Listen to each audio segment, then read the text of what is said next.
Hey, what's up? It's Jim, and today I'm going to talk about Happy Death Day to You. Horror sequels can kind of sort of go in two ways, usually. One is like a direct sort of sequel that's pretty much a copy of the original. We've seen it done a million times. It's not very exciting. The other one is one where you kind of take it in a different tone. You kind of go for a more mature tone. I'm thinking of Curse of the Cat People. And oftentimes that sequel is more critically lauded and written about. I don't really like Curse of the Cat People. I like Cat People.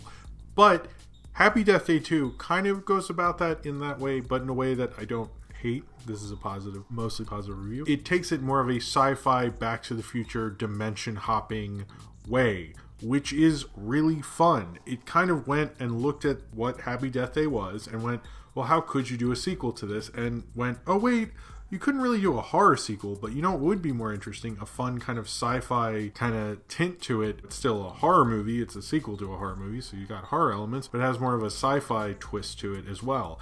And that was really cool. I don't think this is as fun as the original, but I think it is a worthy follow-up. Like, I could see, when I was a kid, I had a friend and I in middle school, and we would just keep watching the Back to the Future films back to back to back to back, like, constantly. And I could see doing that with Happy Death Day and Happy Death Day to You very easily. And I'm actually curious what that experience would be like. I was kind of thinking that while watching this. I wish I had gotten to revisit Happy Death Day right before I saw this. I think that would be a really interesting thing to notice the loops and everything like that. To play in the time loops and sort of like play in what sequels often do to the original, which this film does really well, because it kind of is really smart about it, actually. I think that's one of the pluses of this film, is because in the original Happy Death Day, she has a huge character arc and change, and like she understands more about herself. And then in the second one, at first you would think, oh, that gets all, this just gets forgotten, and everything you've been through as an audience member and with that character and that attachment you have is completely taken away, and your attachment to the sequel is null and void. Like, you kind of look at that sequel and go, oh right, that thing. And Happy Death Day to You doesn't take that away. She actually acknowledges, like, when she finds out the real reason, they give an explanation for the time loop thing, which is another thing that I hate in horror sequels, by the way. I hate when they explain things, but in this movie, they find that explanation to be fun and the whole premise of this one. And I thought that was really smart. It kind of takes all these tropes and does cool things with them. We're not just explaining things because the fans want it. They explained it to give this movie and this franchise life to it in a way that like really worked for it. And the fact that all the character building and development that she goes through in this film is built on the fact that she did that in the previous film. So there's such an attachment to the tree character played by Jessica Roth. Jessica Roth, I think, does a really great performance in this. In the last one, she's a lot of fun. I think I like her performance in the first one, but she just has such a presence about her. And even though she's kind of getting annoyed in ways that feels very sitcom-y but is still very fun, I genuinely really like her, and I think she kind of nails the tone of this. You couldn't have these films be as successful without her. She's so good at this. She's actually kind of has a real, like, kind of a comic kind of persona within her. And these films are interesting in that I think if someone was like, well, I want to get into horror but don't like show me something like Cannibal Holocaust first, let's like do something a little easier. And I would actually recommend the first one and this one because they still have the spirit of a slasher film and a horror film. They're still fun. Most people who like horror films and critics and cinephiles like these movies. Like, they're good, solid movies. Like, people aren't gonna like be like, oh, you watched that one. They'd be like, oh, those are fun. Like, they elicit fun feelings. I know very few people who hate these movies. Everyone kind of was surprised by the first one, and I think the second one took a very respectful and smart bet to it. There's not a lot of franchises who go, where should we take this like time loop thing and like what should we do with it, and they take the sci-fi tint to it, and like her going into a different dimension and how things are different in that dimension, and how her mom's in this one, who in the dimension she was in, her mom had died several years before. It kind of gets a little weepy in some places even. I would say I wish it had sold the sci-fi element and maybe done more with the dimension hopping. This isn't exactly Rick and Morty or something like that. It's still a small budgeted Blumhouse-y kind of horror movie, so they're not gonna, like, I wish we could have seen, like, they say there's like 6 multiverses and there's like 6 different dimensions. They bring that premise, and like that's enough where you could like have all the different versions versions. You know, we could have seen that. I think that would have been fun. It's more about like going through a different arc. They do kind of show a different idea at the beginning because you go through the guy she's kind of in love with, roommate Brian, and you go through his perspective doing the time loop thing. And I sort of thought we'd get more of, because I think in the trailers, don't they present that like the more time she died, the more people get involved or some nonsense. The trailers are weird. I also think it's strange that, by the way, that if you've never seen these movies and you're watching this review, In the Club is not in any of these movies, but it's in all the commercials, which is so weird to me that there's people who could say, oh, Happy Death Day, you mean the movie where In the Club is in it because it's her birthday? And you're like, no, it's actually the song in the movie is like, hey, it's your birthday and I don't have to pick up the phone. Like, that's the song. In the Club is never the song.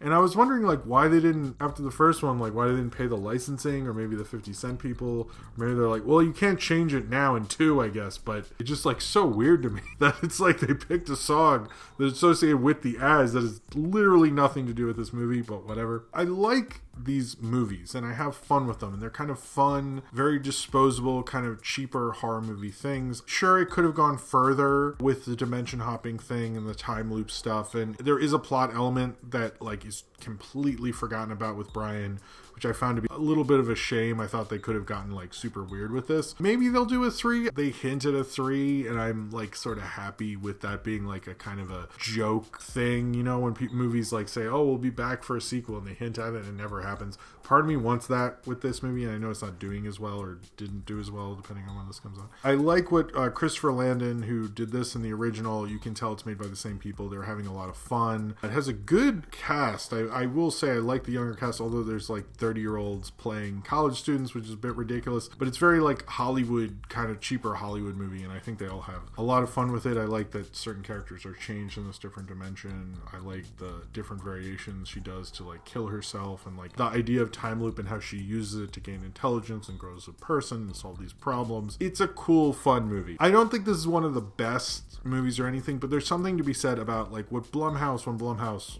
works, which isn't always the case. We give them a lot of credit, and I like what Jason Blum does as a producer, but he essentially makes cheap horror movies, and if you followed any cheap horror movie studio, there's some of them that are great and you'll fall in love with them and like they're the best, and then if you try to watch all of them, you're like, this sucks. But I will say this is one of the better kind of franchises, and it has fun with that franchise, and I really like that about it. Happy Death Day to You is a really fun movie, and if you haven't seen the Happy Death Day movies, I do recommend them. They're kind of a good sit down with a cool beer after a hard day of work and have fun with. It is a very tight, very smartly made kind of cheaper Hollywood film, and I like that about these movies. I think it works really well, and this film was very smart about following itself up. It probably gets more credit than the actual quality of the film is, because it had so much fun with it and was smart about it. I actually am curious to see more from this director. If there was a film that said from the director of Happy Death Day, and this will obviously be the same guy, I would see it just based on what he's been doing in these 2 films and how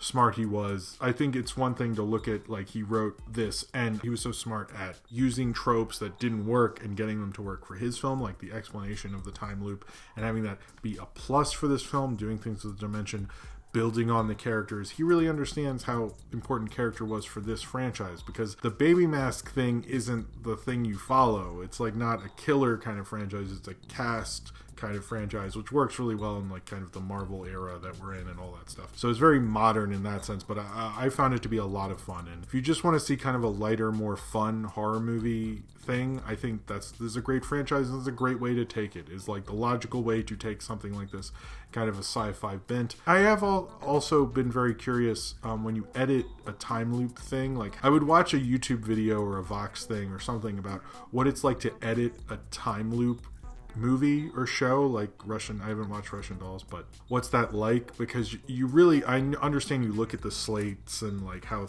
footage is organized and things, but I have to imagine there's times it gets confusing, and I would love to hear from an editor who's done that, or who's done more than one, and what the tricks are and how that's different. I'm actually really curious about that, and I was thinking of that a lot in both these films, but it's like kind of like one of those behind the scenes things I've always wondered.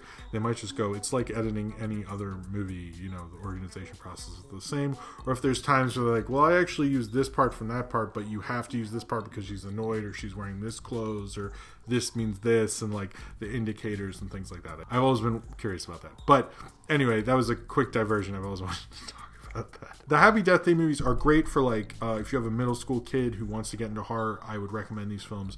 They're funner for people who are into horror but maybe not into kind of more conceptually harder stuff that hits a little harder and closer to home and talks about things about society and things. This is really just more of a lighter, fun kind of beach read of a horror movie, and it's really excellent at that. And this was a smart way to take it while staying within the kind of breezy vibe of the original, which I think like speaks to the filmmakers, that they understand the concept, they understand the kind of film they're making, but also understand the smart and intelligent way to progress with it, which honestly most sequels never get to do. And this is probably one of the better sequels I've seen in quite a while, quite frankly, in terms of what it's doing and the theory that is going on without it. And I'm actually very serious. I think like it maybe the quality of this film isn't great, but if we look at it on a pure theory level, this is probably theoretically one of the best sequels we've had in quite a long time, and probably one of the best ones that holds on to its own theory. And that I'm someone who really likes film theory, and I think Christopher Landon really understood that while making this film, and making this film probably a lot smarter than it has any right to be. And it kind of makes me want to definitely revisit and take him more seriously, as well as Jessica Roth and this whole franchise, and really appreciate what it brought to the multiplex, which is just a fun, silly horror film that was able to keep going and keep kind of being within its own a weird kind of fun, light self, but it did it so well, I was totally cool with it. So if you have seen Happy Death Day to You and you would like to talk about it, then comment below in the comments and subscribe if you would like to.